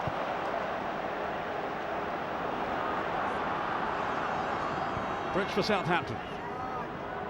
And Michael Svensson onto Oakley, seeing much more of the ball now. Again, directing the traffic towards that Arsenal goal. A strong, sturdy challenge there from Gilberto, and now is Henry. He's going to run on goal here. Just flipped away at the last step by Niemi. Really alert goalkeeping to deny Henry, who suddenly burst into life. Well, again, he turned on the turbo, didn't he? Here he goes now. He just opens his legs up. Ludic Van's always struggling. Svensson's trying to get back. Just opens his body up. It's going to go inside that far post, but a great stretch here by Niemi. It really is. Just gets his fingertips and enough of a deflection to give the corner away. Well, I think he'd given Southampton a breather for a while, but he was suddenly back on the scene with a vengeance there. Perez with the corner. Southampton struggling to repel the Gunners. We have this one goal advantage, the goal from Robert Perez. Marlon to Laurent. He's curbed his natural instincts to get forward in this game, Laurent. He's got Perez, of course, ahead of him. Bridge, short mistake by him. Set up for Ljungberg.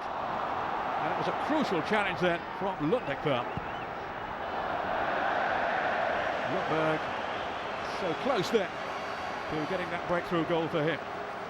Yes, I think Matty Oakley having a few words with Wayne Bridge there, because it was a very dangerous thing that he tried to do. Backheel the ball there. Great pace from Perez down this right-hand side. Cuts inside. Bridge gets himself across it, his body across him, but instead of letting it go out, gives the ball back to Perez, and it's only a tremendous block from Lundekvam that actually stops the goal being scored. Well, he bailed him out there, didn't he, the Norwegian? There was some naive defending in front of the England coach too by Wayne Bridge.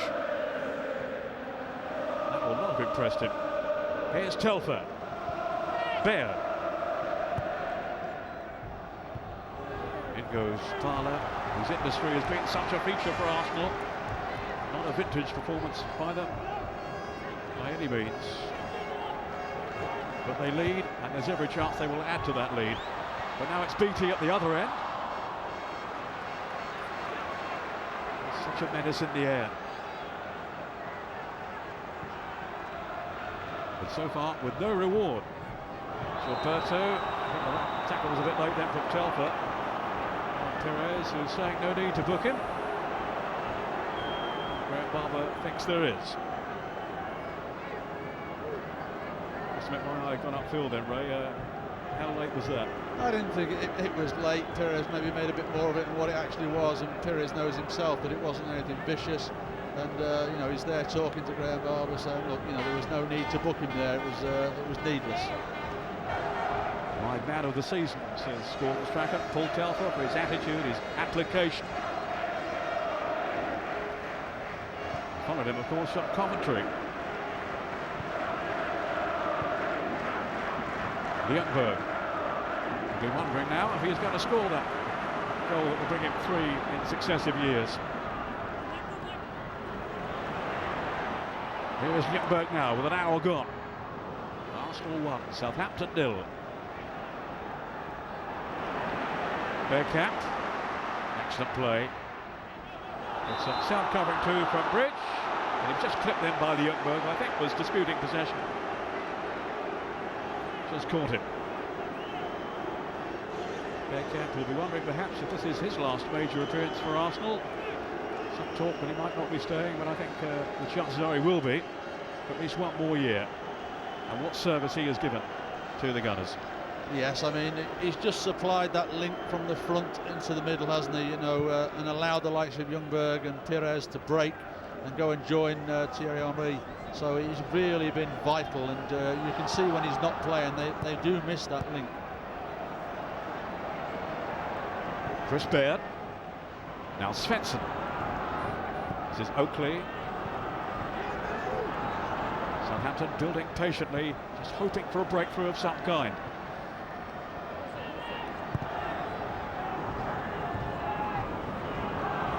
Oakley again. Arsenal backing off. Wayne Bridge, he's seen the run then of Anders Svensson. He scored that fabulous goal for Sweden in the World Cup against Argentina, you might remember. Here's Matt Oakley. He was the hero of an earlier round in this competition for Southampton with 2 goals in the replay against Millwall. Now Ormbrod, and then Seaman holding on well. One eye, I'm sure, on James Beattie. Yes, I mean, when it was knocked to the far post there, Ormbrod did well to get to it, but put just that little bit too much height on the ball, which allowed David to move to the back post and take it quite easily in the end. Perez just slipping to another gear. This is Ashley Cole. Running to his left. He has Perez in support. Always so inventive. This time his pass has gone astray.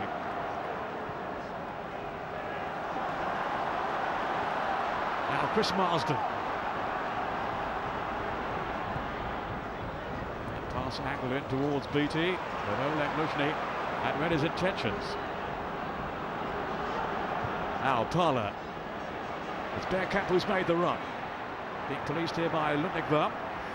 There's some lovely skill then from the Dutchman. Trying to play in front of Ljungberg. Ooh, a few Southampton hearts were in their mouths then, but no penalty. And in fairness, no real appeal, no protest from the Ljungberg. No, I think in the end Ljungberg actually fouled Lundekvam there.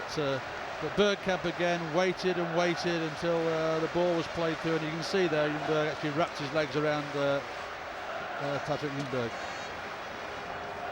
When was the last penalty scored in an FA Cup final? There's a quiz question for you. Can you give me 5 minutes? I won't, I'll tell you. It was Eric Cantona who got to the Manchester United in 1994, so it's been a while since we've had a penalty scored here in a final. Omrod now. Anders Svensson. And at the other end, Naemi is still down injured, and with no apparent sign of making an instant recovery. He's waving frantically to the bench. He's got a problem with his right leg there. Certainly, I think we're going to see Paul Jones on here. He's in agony down there. He's obviously done something serious to that right leg there. Well, again, play had gone on. This was after the confrontation with Ljungberg, presumably. Oh, no, I think it's as he kicks this ball here. Oh, right. Oof. Looks like the calf muscle may have gone there. Well, that looks very worrying indeed for Ante Niemi. What a calamitous way for his season to end. If that is the case, he's been out injured anyway. Paul Jones, who we're seeing here, has been standing in for him, and expertly so too.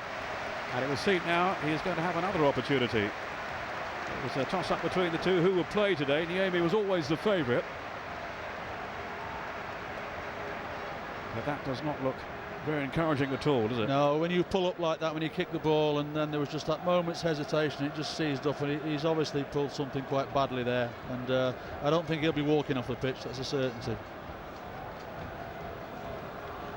Well, he's been such a good signing, such a shrewd one too by Gordon Strachan, and he's been saying this week, I've no intention of moving on, for all the interest that has been shown in him by supposedly bigger clubs. Arsenal themselves have been monitoring his progress apparently. And well, just looking away to my left, you can see the Arsenal fans applauding as well, which is good to see. And on comes his chump now, Paul Jones, no question, but Ante Niemi cannot continue. No, it looks quite a serious injury, that. It's sad in a cup final to see him going off like that, but the Arsenal fans, in fact the whole stadium applauding as he goes off, because they all realise what a quality goalkeeper he is and how much an influence he's had on this Southampton side this year when he's been playing. But the man coming on is also a very, very good goalkeeper as well, and has given outstanding service to Southampton over the years. And familiar surroundings for him as a Welsh international at the Millennium Stadium in Cardiff. So he shouldn't suffer from nerves, should he? And the final message from Gordon Strachan, I would think, went on the lines of don't let another one in. He's a strong character, Paul Jones. Had a tremendous game in the semi-final. And Southampton were just wavering a little before finally putting out Watford to earn their place in this final game, which at the moment is not going their way. The team's divided by Robert Pires' first half goal for Arsenal.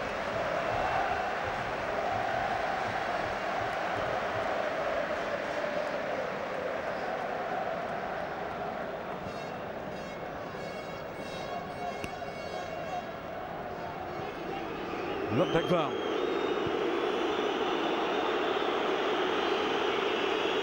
Now Wayne Bridge. This is Pires back to help out his team defensively.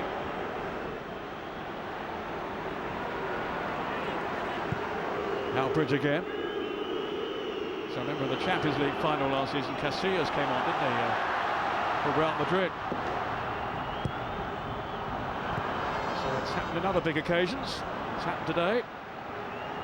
With Ante Niemi now replaced by Paul Jones. But can Southampton find a goal to bring themselves back onto level terms? Henry.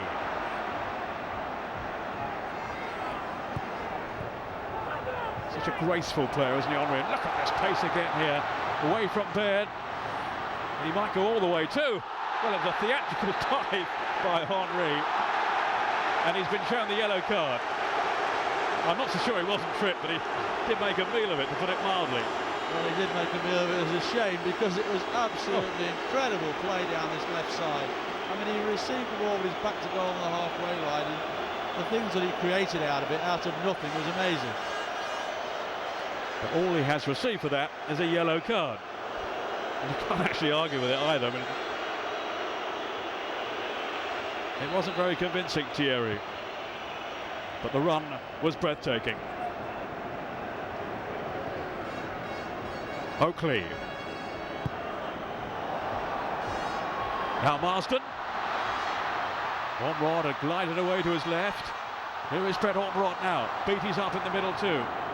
They've got 4 or 5 up here, Southampton. Bridge. And Gilberto yet again back there on defensive guard, as he has been all afternoon, just protecting his fellow defenders. That's too deep this time from Bridge. Not out of danger yet though. Ashley Cole was not too convincing. Anders Svensson. Arsenal are not home and dry yet.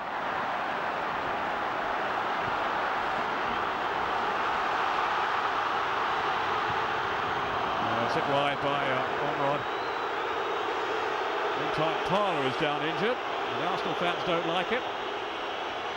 Well, they're booing obviously because Southampton didn't put the ball out of play, with the two of them going there. In fact, Parler caught, so it looked like Parler actually caught Marsden, but Parler's come off the worst. And of course, from that, Southampton had a half a chance with I think Marsden actually didn't want to win that tackle, to be honest. He pulled out of it, and somehow Parler's got the worst of it. There's another heated discussion going on upfield too. Henry and Lundekvam debating the whys and wherefores of Henry's tumble in the box. Svensson diplomatically has walked away, kept his silence. Now Henry's having a go at him though. To be fair, what do they expect? 1-0 down, Southampton are on the edge of Arsenal's penalty area, and they've got to try and score the goal. Just hearing from the dressing room, Niemi has a torn calf muscle, as you suspected, Dr. Clements. Well, it just looked like that because he pulled up so. It was either a severe attempt of cramp or a torn calf muscle, because you know, he hasn't played a lot just recently, and this is a massive occasion, and it takes a lot out of you mentally as well as physically, and it's just drained him, and he's finished up. The calf muscle's not stood up to it. 20 minutes to go in this absorbing final. Some feared it might be one-sided. It certainly hasn't been that. Here's Marsden. Yes, his foot was high. Hasn't managed to stamp his authority on this game, but he was stamping there with his challenge.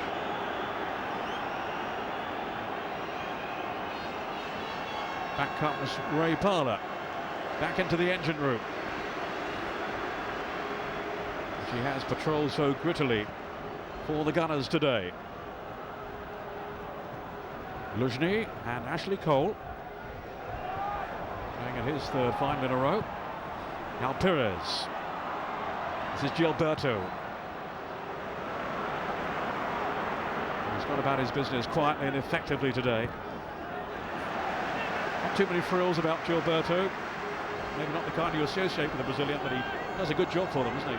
Well, he shields the back four. He's always available to receive a pass. On most occasions, he does the simple thing. Very rarely gives the ball away, and we've seen him on a number of occasions when Southampton have got into good crossing positions. He's been the man in that near post area who's managed to clear them, to clear the danger. I tell you what, if he had his way now, Gordon Strachan will be out there kicking every ball. He's actually saying he was more excited about getting to the final as a manager than he was as a player. Not too many feel that. Well, I think it's a tremendous achievement for a manager, you know. I'm had a little go at managing myself, not at this level obviously, but to achieve something with a team when you've got to handle all the problems that you can get through a season, then it is a great feeling of achievement. He really has turned their fortunes around in the 18 months or so that he's been with the club, Gordon Strachan. Whatever the outcome today. Now, he's off again. Henry. He's so hard to stop when he's in the mood like this. Ashley Cole wriggling free. And that will be a corner to Arsenal. Set up by the initiative of Thierry Henry.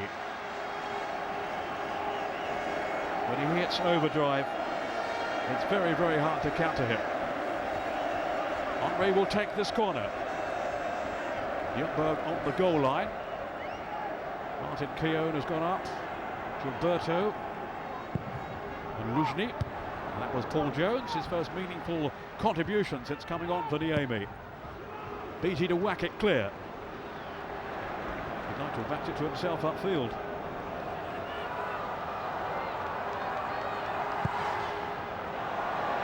Telfer.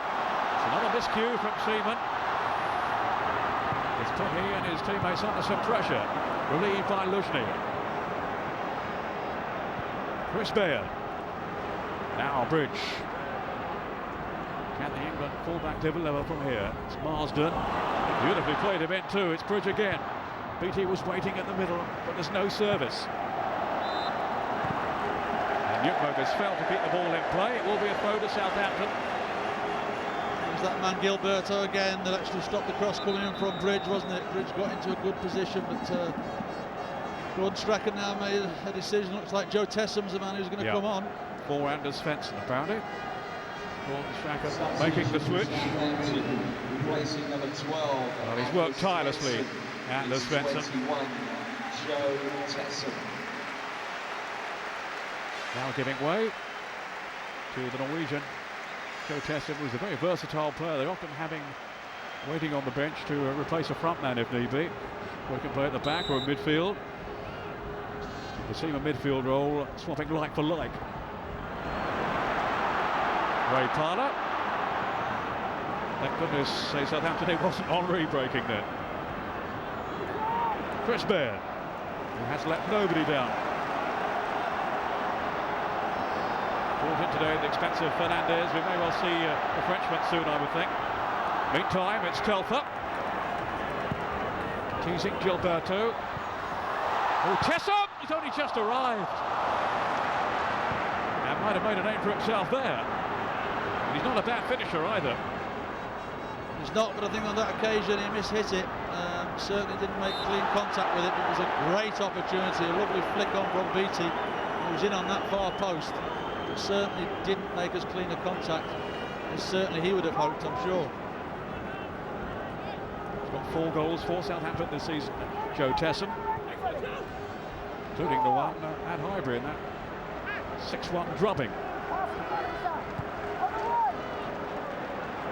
Gilberto rolled up to Luzhny. Henry had shown for him.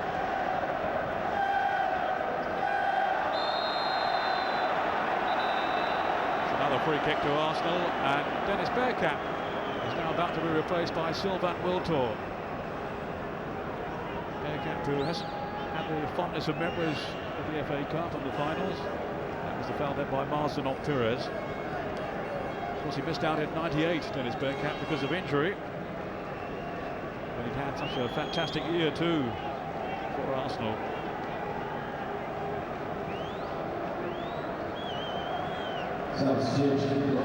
He's seen the signal. But I wouldn't think we're going to see the last of him now, will we? No, I'm sure that he'll be around that red and white shirt next season. The Arsenal fans love him. He loves Arsenal. He likes living in London. I'm sure at his stage in his career there isn't a better club for him to be at. I know he doesn't like coming off in these situations. He likes to play 90 minutes, but even he at his age now I think has to accept that 90 minutes is not always possible for him. So fresh problems for Southampton with the arrival of Wiltord. Another player with exceptional pace and speed up front, and eye for goal. Here's Henry, just slipped away from his marker there so easily. Parlour, 4 in the middle now, waiting for the cross. Not forthcoming. Tessum then was holding off Parla. Up trumps Martin Keown and Oleg Luzhny. Keown, who has never scored an FA Cup goal.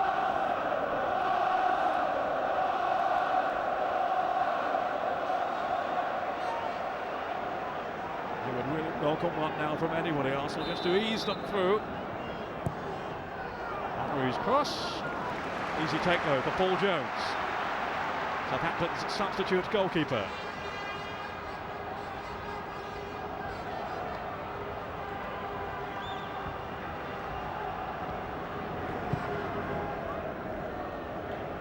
We're heading towards the last 10 minutes. And it is going to be, I would think now, a very tense finale.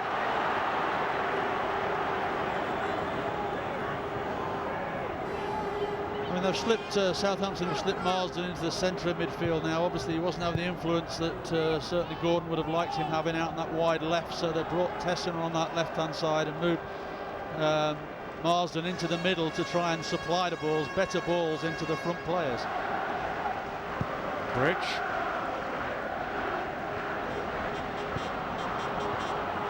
Now Ortmerod, he's done well too. This is Tessum.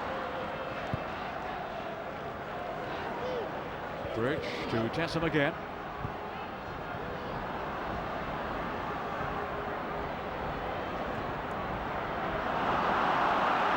Tessum was a little clumsy, a little ponderous, and they might pay the price for it. Sylvain Wiltord. Strachan has the ball. Doesn't want to give it to a gunner. All right then. If he must.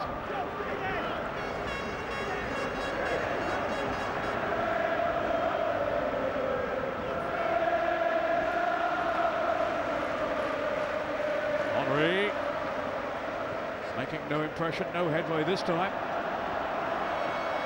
But likely to cause panic. Henry's near that Southampton goal.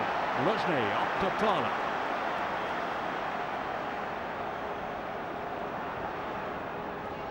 Henry. Arsenal so desperate to avoid for them the unthinkable. Ending the season that promised so much empty-handed. It's not going to at the moment. Gilberto on to Ashley Cole. Now Wiltord. That was Perez to Ashley Cole. Venturing forward for once down the left. Thierry Henry. That sprawling save by Jones just about did enough there to rescue the situation for Southampton. Well, again, 1-on-1 in the box. You've got to fancy him to beat, and he's got Lundekvarn against him again. He gets round the outside. Lundekvarn puts enough pressure onto him to unbalance him. He's always stretching, and then the combination of Jones coming out and spreading himself means that he can't get that ball across. But just the pressure of Lundekvarn, just that shoulder charge, just put him off balance, and he couldn't pull it back across that goal. Telfer. Ortmerod. Resolute defending though by Martin Keown. To deny Ortmerod any space. So often the perfect foil for James Beattie, Brett Ortmerod. Kevin Davis, who's been the backup for them, not even on the bench. This is Baird. Big moment arrived, but he couldn't take it. Well, that's the second opportunity he's had from that sort of distance. He had one in the first half, similar, and did exactly the same. Didn't really believe in himself, leant back, and it went hopelessly over the bar. Well, the dream is still alive for Southampton, but only just. He's not too convinced anyway.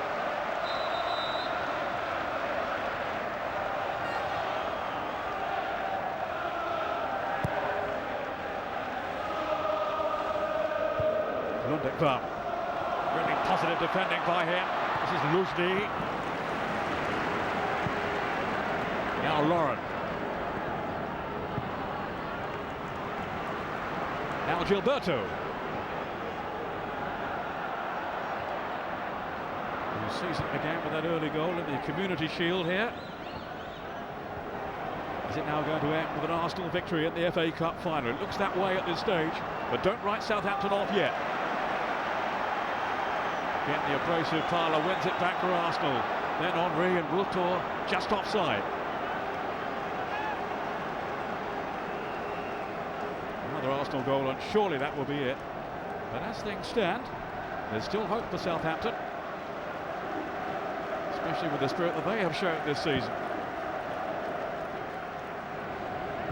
Tessa, then Ortrod, getting clear! And a fantastic reflex save by David Seaman, as if to say, listen, I'm worth another year. Great save. I mean, it looked from here that Ortrod may have handled this when he pulled it down.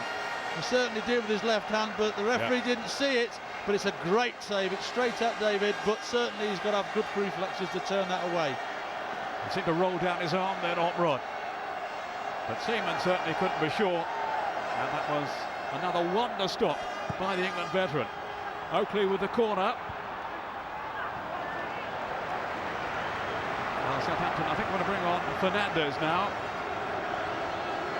Well, a tremendous stop in the semi-final, remember that, from Pesky Solido, and this was another top-class effort. Yeah, I mean, that's the sort of save David would expect himself to make, because it is straight at him, and it's straight at him, but still regards you need strong reflexes, certainly, without a shadow of a doubt. Whereas the one in the semi-final, he had to move, spring, everything that he had to do to make the save.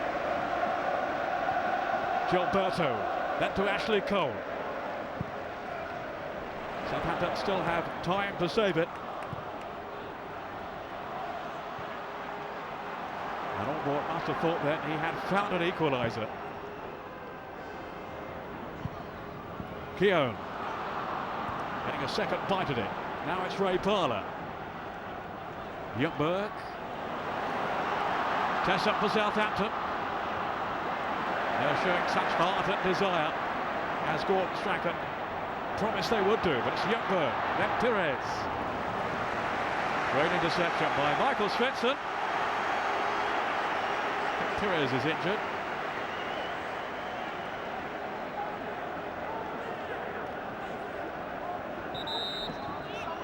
Will we now see Fernandes?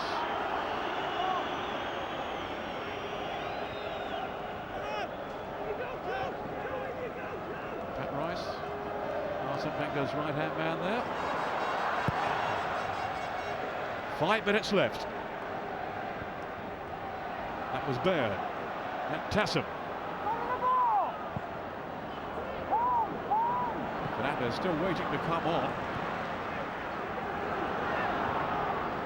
I think Gordon Strachan's forgotten all about him. So absorbed in what's going on out there. And it has been that kind of match.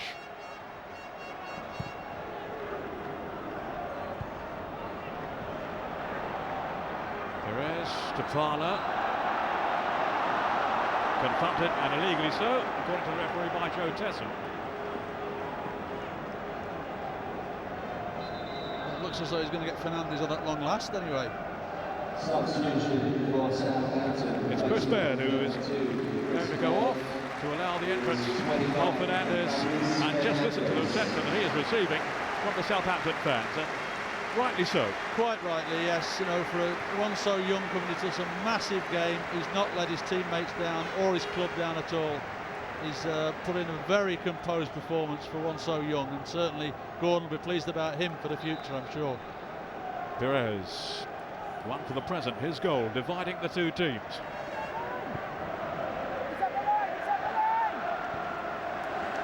Now Wiltor. There's only Henry right up front for Arsenal. Still Wiltor. And well gathered in by Paul Jones. Luzhny. Will Gordon Strachan look back and wonder, well, might have been different had I played Fernandes, he might have just given us that spark, but they haven't really had. It's always easier in hindsight to look back and say, well, maybe if I'd done this or maybe I'd done that. He honestly believed that the side that he put out could beat Arsenal. They're only losing 1-0 to them. They haven't been outplayed totally. Obviously, Henry's been the difference between the two sides with his electric pace. But the one area maybe Gordon will be disappointed is they actually haven't opened up Arsenal's back four, which really is one that's got one or two players that maybe are not 100% fit, but they haven't been put under enormous pressure throughout the game. But they certainly haven't let Arsenal run away with it. If they do lose, there won't be a tour of the city for Southampton. Gordon Strachan says he's not interested in that. If we don't win, why should we have one? So sure about that. They have still given an excellent display here, given their all. And maybe the fans would like to show their appreciation. Gordon's a winner. Yes, he certainly is, and you know, he wants them to enjoy this, but he wanted to finish up with the trophy, and that would have been really the icing on the cake for him. But it's looking more and more doubtful at this moment. Here's Henry from Ljungberg's pass. Still Thierry Henry, deflected, but then pushed wide by Jones. And a great reaction save. Anything David Seaman could do, so can I.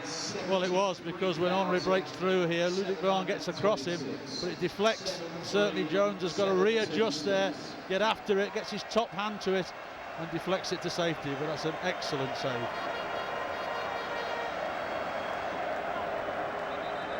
We're almost now into the last minute of the 90.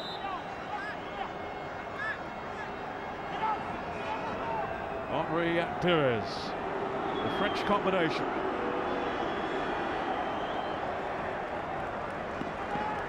And somehow that's turned out as an Arsenal throw. Pires will be in no particular hurry to take it.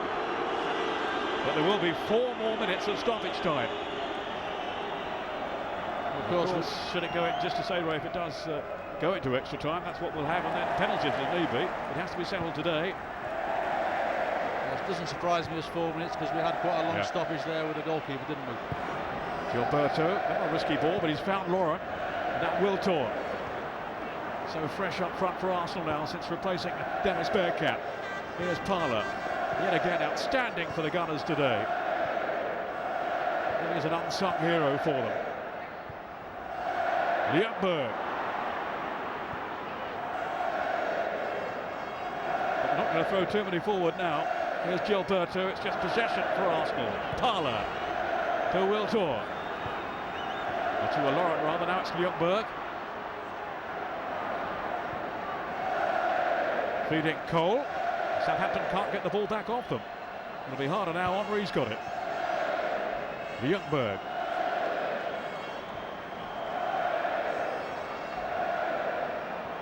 Only a few minutes for him to find that record-breaking goal, but he won't worry about that. His only concern now will be Arsenal winning the trophy. Henry.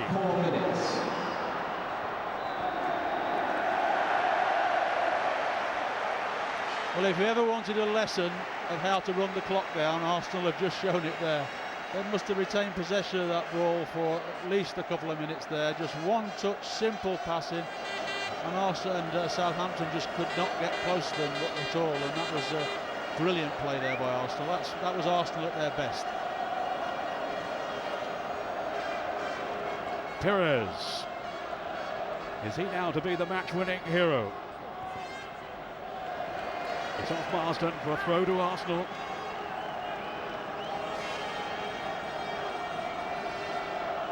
Those seconds ticking away. Southampton rapidly running out of time now. They've had their chances, they've had their opportunities. But surely now Arsenal aren't going to throw it away. We said that though about the Championship, the Premiership. Yes, but I think you know that they are desperate to win this, Arsenal, because they really don't want to finish what has been a very, very good season for them without picking up some sort of trophy. And this isn't some sort of trophy. This is one of the big ones. They haven't been at their brilliant best today, but let's not forget how well they were playing earlier in the season. Right up until the last couple of months, really, when they just seemed to run out of steam. And also, let's not take away how hard Southampton have made them work today. You know, they've had a game plan, and it's nearly worked for them. They have knocked Arsenal out of their flowing pattern at times. So Arsenal have had to work hard for this. It hasn't all been pretty football from them. They've had to work hard against Southampton, and they've done that. Referee Barber moving the free kick. Too many arguments back there from Southampton. Can the Gunners end the argument now once and for all? Thierry Henry.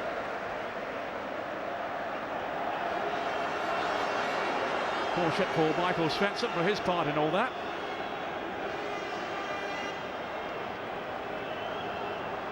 Arsenal seeking to finish off the job. Ljungberg and Henry.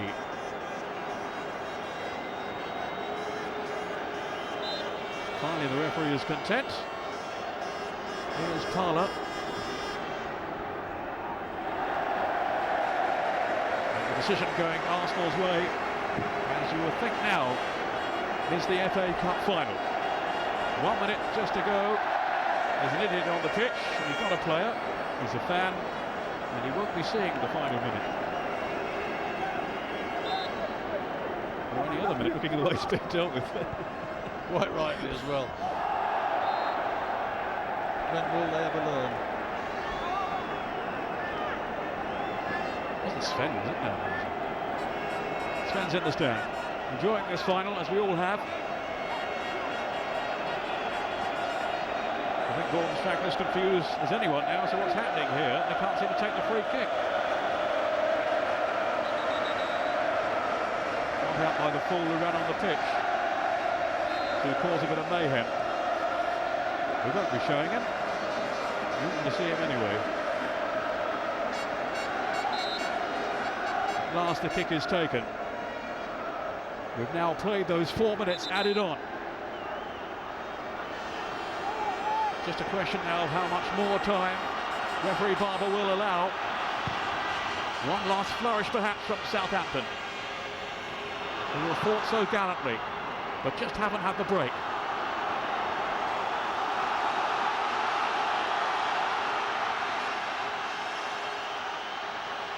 Matt Oakley looking to hurl this one in. Just hope something will come their way. That was Michael Svensson, then Pires. Michael Svensson again. Now some jittery moments back there for Arsenal. They've survived, but at the expense of a corner. And up comes Paul Jones. Well, the aim, he hit the crossbar, I remember, in a league game against Fulham earlier in the season. And his replacement, Paul Jones, was hoping to make his presence felt now in a big way here, right at the last. It surely can only be a matter of seconds now to go. Seaman stayed on his line and is cleared off the post. Ashley Cole on guard.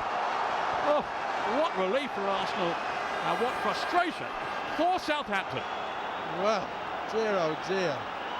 What a wonderful save there from Ashley Cole. It was in without a shadow of a doubt, but somehow managed to get that left thigh up.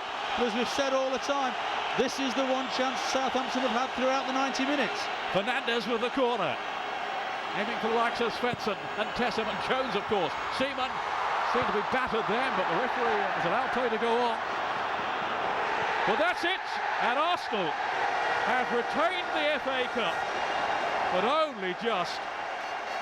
That last-ditch clearance by Ashley Cole on his goal line has saved the day. And the holders are winners for the 9th time in their illustrious history. Back-to-back triumphs in Cardiff to help erase the bitter and shattering memory of losing out on the Premiership crown. The winning habit is back for Arsene Wenger's magnificent side on the day. Just too strong for Southampton for all their gallantry, their spirit and their determination. Sol Campbell, who missed out through suspension, but a beaming smile from Arsene Wenger. Yes, well, he'll be so pleased. He knows how hard his players have worked throughout this season and how well they've played for 7/8 of the season. But to finish up with nothing would have been an absolute disaster for them. But they've finished up with the FA Cup, and you can see how ecstatic they are. And Sol Campbell right in the middle of them there, just, you know, to get something out of the season, having worked for 9 months with the way they have, is tremendous for them, and they deserve that. I feel sorry for Southampton. Certainly, you know, Marsden's worked extremely hard, etc. But at the end of it, Arsenal deserve something out of what has been a tremendous season for them. Well, FA Cup winners for the 3rd time in 5 years. They were so anxious not to end a season that promised so much with precious little. And they had their reward in front of the Gunners supporters, whose mood has rapidly changed now from the utter misery of 2 weeks ago, but it was so nearly there, saved by Southampton. But here they are, the winners of the FA Cup 2003, Arsenal.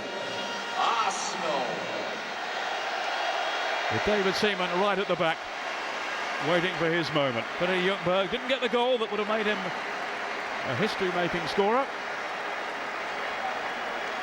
Scored in the last two, but not today. He had his moments, he had his chances. Maybe Sir Bobby is pointing that out to him, as if he needed reminding. But all will be forgotten now, with the Gunners victorious.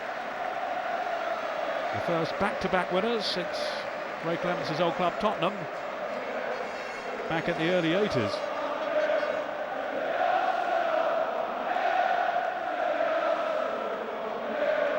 Chris Marsden, who so nearly didn't play today, he'll be relieved that at least he made the final, despite his injury. But such frustration and disappointment for the Southampton team. And just making its way onto the What a moment for David Seaman. Perhaps his last major trophy at the end of his exceptional career. Maybe not. Watch this space, as they say. Partners, it's Thierry Henry. Thierry Henry has been named man of the match. Bit hard to argue with that, really. Maybe in fits and starts, but what a player. Tipping Ruud van Nistelrooy for the two Footballer of the Year awards. But up steps now David Seaman. Ladies and gentlemen, the winners of the FA Cup. Alongside him, Patrick Vieira, who of course would have captained Arsenal today had he been fit. The FA Cup belongs to Arsenal. For the French contingent at Highbury, it's a case of déjà vu. And for this very English of clubs and their devoted followers, it's as you were, as the Gunners retain the trophy.